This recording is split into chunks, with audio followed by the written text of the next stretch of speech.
এই গেটের পর থেকেই কিন্তু শুরু হচ্ছে সমুদ্র।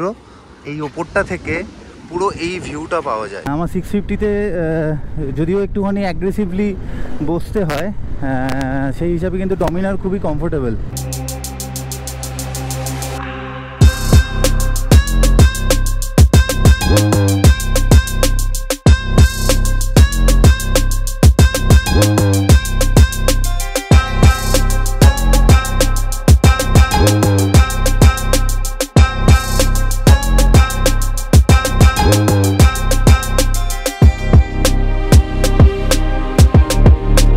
পালসিটের এখান থেকে আমি ভরিয়ে নিলাম তেল, ফুল ট্যাঙ্ক।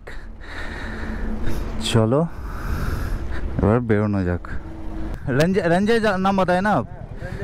ठीक है, रंजय भाई से मुलाकात हो गया, अच्छा लगा रंजय भाई से मिलके। पता नहीं था। अरे कोई बात नहीं, थोड़ा थोड़ा जानते हैं ना, रोड पे चलते हैं हम लोग का ये गाड़ी है। अच्छा अच्छा अच्छा, बढ़िया बढ़िया। ये रेलवे का एक्सेल लेके जा रहे हैं, बढ़िया। তো আমরা এখন ক্রস করছি কোলাঘাট। রূপনারায়ণ নদীর উপরে ব্রিজটা দেখতে পাচ্ছ বাঁদিকে, খুব ফেমাস জায়গা এটা, তো বেশ ভালো লাগছে। এই নদীটা হচ্ছে রূপনারায়ণ নদী আর এটা হচ্ছে কোলাঘাটের ব্রিজ।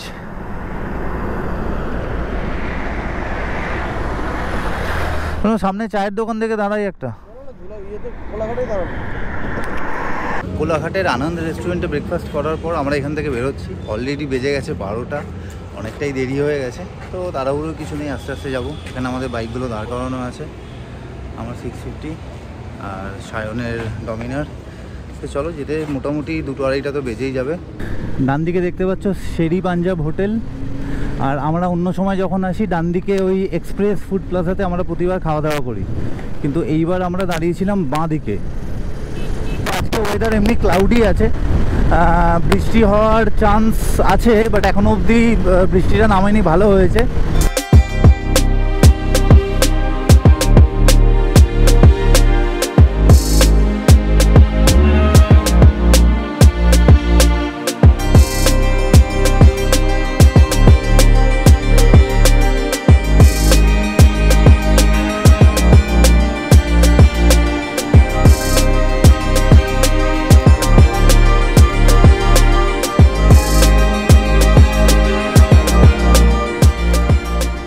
চলে এসেছি নন্দকুমার। এখান থেকে আমাদের নিতে হবে রাইট টার্ন দীঘার রাস্তায়।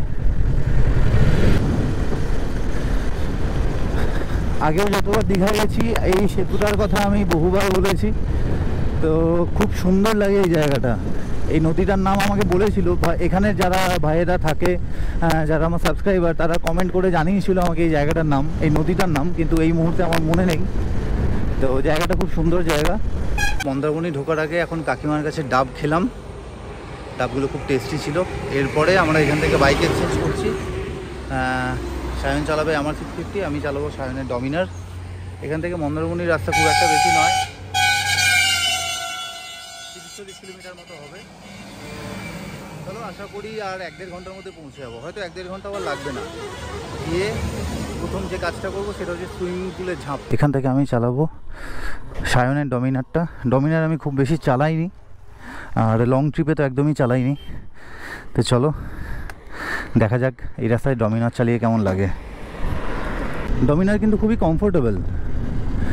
আমার 650-তে যদিও একটুখানি অ্যাগ্রেসিভলি বসতে হয়, সেই হিসাবে কিন্তু ডমিনার খুবই কমফোর্টেবল।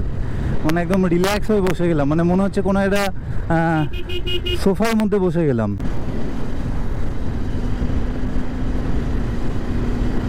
এখন বাজে মোটামুটি 1:30, খুব তাড়াতাড়ি পৌঁছে যাব আশা করা যায়। আজকে যে ভয়টা পাচ্ছিলাম বৃষ্টি হওয়ার, আজকে কিন্তু আমাদের কপাল খুব সাথ দিয়েছে, ঈশ্বরের আশীর্বাদ যে এখন অবধি বৃষ্টি হয়নি এবং বৃষ্টির জন্য কোথাও দাঁড়াতে হয়নি আমাদের। তো এখন অবধি রাইডটা কিন্তু বেশ কমফোর্টেবলই হচ্ছে। আর তোমরা যারা রিসেন্ট টাইমসে দীঘা আসার কথা ভাবছো বা মন্দারমণি আসার কথা ভাবছো, তারা কিন্তু আসতে পারো। রাস্তাঘাট কিন্তু খুব ভালো, এখনও অবধি রাস্তা আমি কোথাও খারাপ পাইনি, তো সব মিলিয়ে মিশিয়ে ঠিকই আছে। এখান থেকে দীঘা হচ্ছে 52 কিলোমিটার। যেহেতু আমি কখনো মন্দারমণি যাইনি, তাই আমার কিন্তু একটু অন্যরকম এক্সাইটমেন্ট লাগছে, কারণ দীঘা তো গেছি অনেকবার, দীঘা তো ঠিক আছে, বাট মন্দারমণি আমি এতদিন শুধুমাত্র ছবি আর ভিডিওতেই দেখে এসেছি, মন্দারমণি যাওয়ার কখনো সুযোগ হয়নি। তো আজকে চলো দেখা যাক মন্দারমণি কেমন কি লাগে না লাগে। তো এটা হচ্ছে ডমিনার 400। তো 400-এরও কিন্তু ভালো পাওয়ার আছে। এর বিএইচপি মোস্ট প্রবাবলি 50-র আশেপাশে হবে। তো একদম পারফেক্ট ফর ট্যুরিং, আর খুবই কমফোর্টেবল কিন্তু বাইকটা। আর সিটিং পশ্চারটা মানে এতটাই আপরাইট যে কোমরে বা পায়ে ব্যথা হওয়ার কোনো চান্স নেই। সামনে সায়ন চালাচ্ছে আমার নিনজা। তো নিজের বাইকটা দেখতে বেশ ভালো লাগে, কারণ নিজে চালানোর সময় তো দেখা যায় না।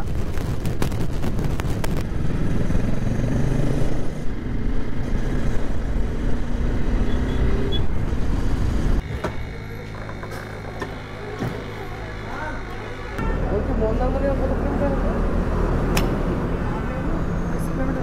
হ্যাঁ,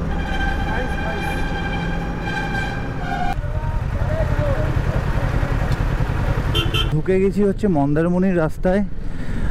ফার্স্ট টাইম আমি যাচ্ছি, সেই জন্য এখানকার রাস্তাঘাট আমি একদমই চিনি না। আমাদের হোটেলের নাম গুগল ম্যাপে মেরে সার্চ করতে হবে, খুঁজতে হবে কোথায় আছে। চলো দেখা যাক। এখান থেকে মন্দারমণি দেখালো 9 কিলোমিটার মতো। তো বলতে গেলে চলেই এসছি। মন্দারমণি ঢোকার রাস্তার দুপাশেই আমি দেখছি ভেরি মতো করা আছে, মনে হয় এখানে মাছ চাষ হয়। দেখে তো ভেরি মনে হচ্ছে, বুঝতে পারছি না যদিও। চারিদিকে এই সমস্ত রিসর্টগুলোর এত অ্যাড দেওয়া রয়েছে, সবই ঢাকা পড়ে যাচ্ছে।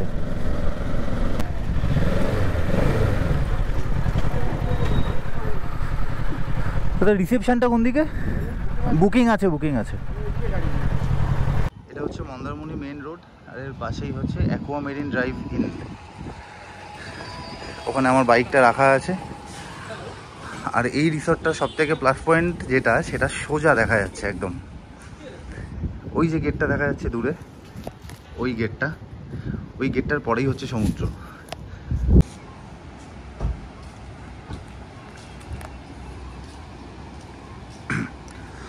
তো সব থেকে বেস্ট পার্ট হচ্ছে এটা হোটেলের লাস্ট গেট। আর এই গেটের পর থেকেই কিন্তু শুরু হচ্ছে সমুদ্র।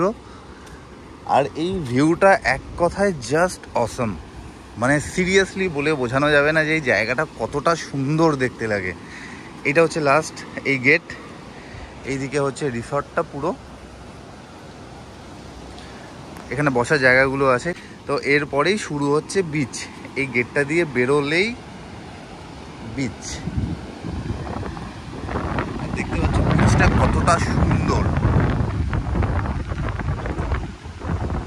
প্রচুর হাওয়া দিচ্ছে এখানে।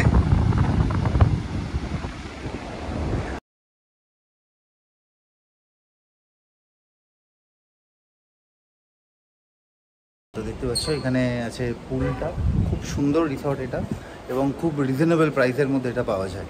তো তোমরা কেউ মন্দারমণি এলে অ্যাকোয়া মেরিন ড্রাইভে থাকতে পারো।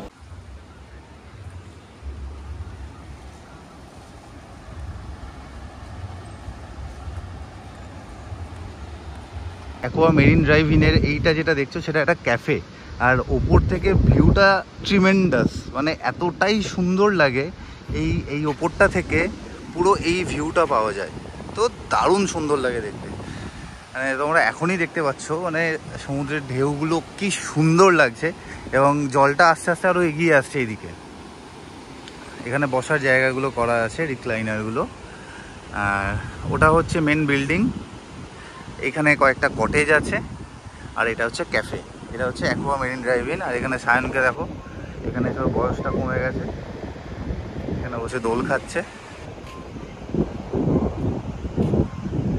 ঠিকই আছে।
আজকের ওয়েদারটা কিন্তু হালকা ক্লাউডি আছে আর একদম অল্প অল্প রোদ বেরিয়েছে, তো খুব একটা কষ্ট হচ্ছে না আর বেশ আরাম লাগছে, বেশ ভালো লাগছে। তার সাথে এখানে প্রচুর হাওয়া, মানে এই যে এই রিক্লাইনারগুলো আছে না, এই চেয়ারগুলো আছে, এখানে বসে বসেই পুরো দিন কেটে যাবে, পুরো রাত কেটে যাবে। জায়গাটা এতটাই বেশি সুন্দর। অ্যাকোয়ামেরিন ড্রাইভ-ইনে এই হচ্ছে আমাদের রুমটা যথেষ্ট ঠিকঠাক এবং যথেষ্ট পরিষ্কার পরিচ্ছন্ন, এবং এরা যথেষ্ট ভালোভাবে এটাকে মেনটেন করে রাখে।